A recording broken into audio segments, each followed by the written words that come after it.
O jornalista Alexandre Garcia expõe denúncias extremamente sérias relacionadas a indivíduos que foram detidos de maneira injusta no 8 de janeiro. Alguns desses detidos, conforme comprovação apresentada, portavam apenas 2 canetas, pois estavam a caminho de participar de um concurso. Contudo, foram capturados pela ação autoritária de Alexandre de Moraes, sem terem qualquer oportunidade de se explicarem ou demonstrarem sua inocência. Agora, essas pessoas estão condenadas a usar tornozeleiras eletrônicas, resultado das práticas desse desgoverno comunista. Além disso, o jornalista emite um alerta impactante sobre a situação dos detentos do 8 de janeiro que enfrentam sérios problemas de saúde. Apesar de diversos pedidos de liberdade terem sido encaminhados a Alexandre de Moraes, o ministro tem ignorado essas solicitações, deixando essas pessoas em uma situação precária.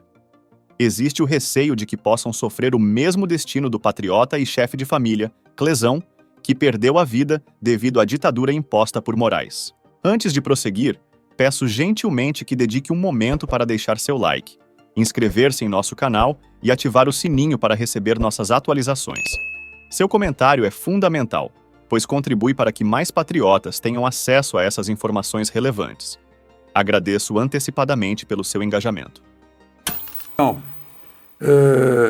ministro Alexandre de Moraes, num caso similar ao de Clériston, que morreu na Papuda, negou ao segundo pedido do Ministério Público, da Procuradoria-Geral, para libertar um preso que está doente. Hipertensão, um tímpano furado, está com problemas de audição, depressão, claro. Ele foi preso em casa, em Foz do Iguaçu. Ele e a mulher dele cuidam de uma neta de 2 anos. Estão a neta está sob a custódia deles. Mas a mulher agora ficou sozinha. Agora não, há 8 meses. Foi preso em 18 de março.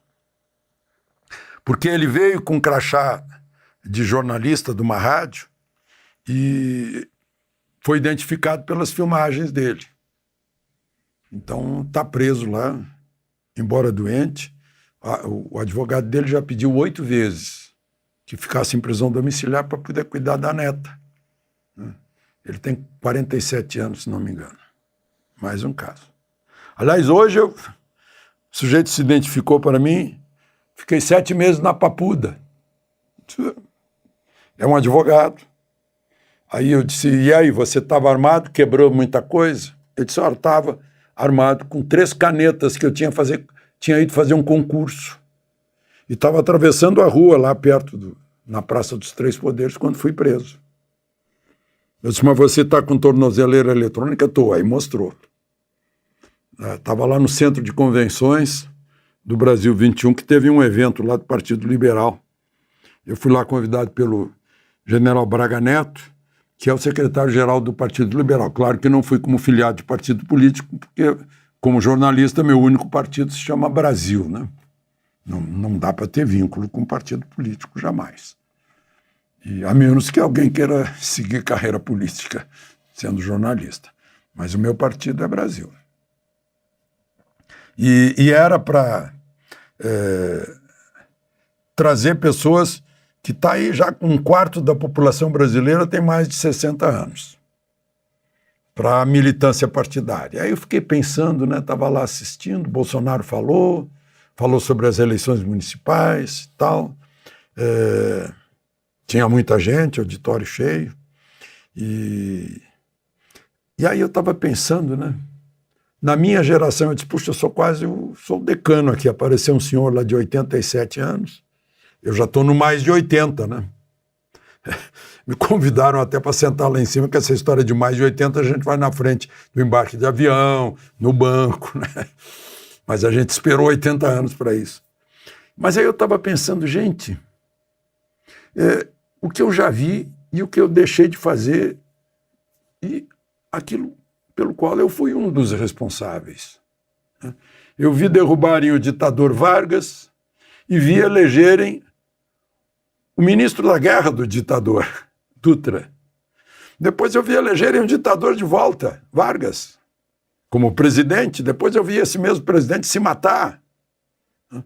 Depois eu vi uma confusão para não deixar o eleito Juscelino Kubitschek assumir.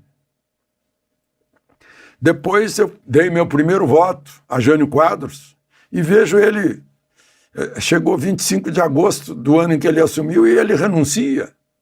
Grande frustração. Aí veio um vice que não era vice dele. E aí deu a maior confusão. Acabou com o governo militar, né? Depois dos anos de governo militar, vem a primeira eleição direta, entra Collor, e é empichado, eu vi isso também.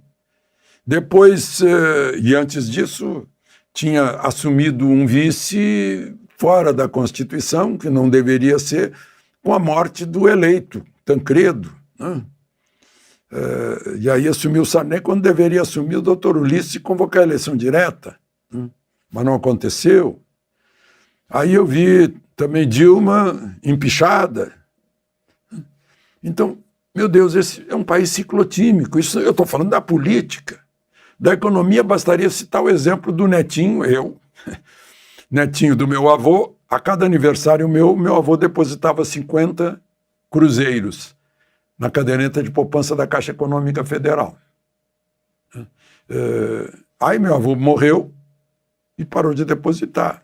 Um dia eu achei a caderneta e vi, calculei assim de cabeça, bom, tem no mínimo, na pior hipótese, o equivalente a $70 mil aí. Ele depositava porque queria que eu fosse advogado e era para eu instalar a banca de advocacia. Aí eu fui à Caixa. Eu tinha lá na Caixa 0,0 qualquer coisa. Porque o Estado brasileiro tirou de um netinho o presente dado pelo avô. A cada nova moeda tirava 2 zeros, 3 zeros, 2 zeros, 3 zeros. Ia tirando o dinheiro do netinho. Então, essa é a economia brasileira. Um Estado que se sobrepõe à nação, a qual o Estado deveria servir. E que nação era essa, composta das pessoas da minha geração, dos outros que vieram até, que nasceram até 1960, né? Que hoje tem aí mais de 60 anos. O que nós fizemos? Como é que nós permitimos isso? Os que nós elegemos, os que nós escolhemos para nos representar?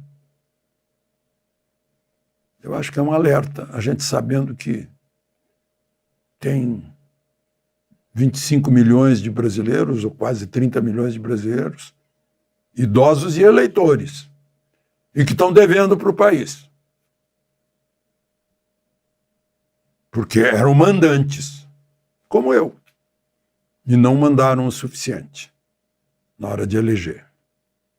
A gente pagou, a gente obedeceu às leis, pagou os impostos e disse sim, senhor, para os nossos mandatários no Estado, que deveriam estar ao nosso serviço. Eu fiquei ouvindo lá, mas se tivesse que falar, eu diria isso que eu estou dizendo isso para vocês. Bom, vamos adiante. Eu falei do general Braga Neto, né?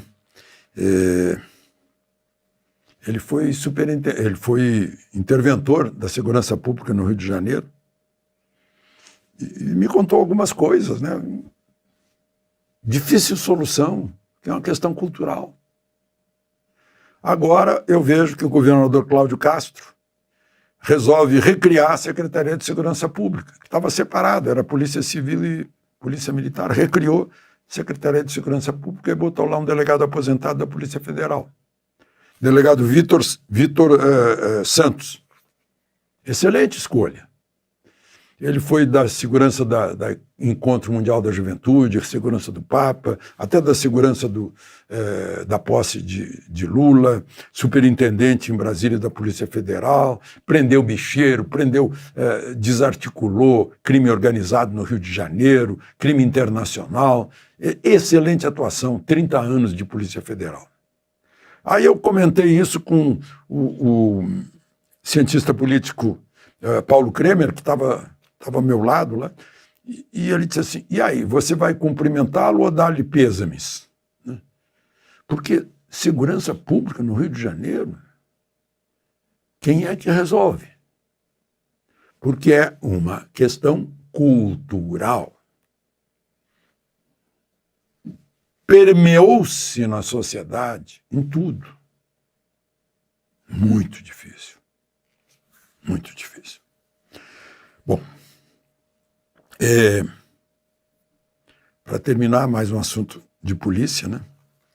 2 brasileiros presos em Estepona, na Espanha, no sul da Espanha, envolvidos em Estado Islâmico e terrorismo. Por coincidência, os 2 já estiveram envolvidos num homicídio no Rio de Janeiro, de um iraniano, e foram um homicídio em 2014, e foram inocentados. Saíram inocentes. E aí tem 2 viagens deles, em outubro do ano passado. Um deles saiu de São Paulo, dia 22, para o Porto, Portugal. O outro saiu uma semana depois para Roma. A Espanha está de olho nos brasileiros, tem um já condenado em 2018, Kaique Luan Ribeiro Magalhães, a 8 anos de prisão. Está cumprindo pena ainda.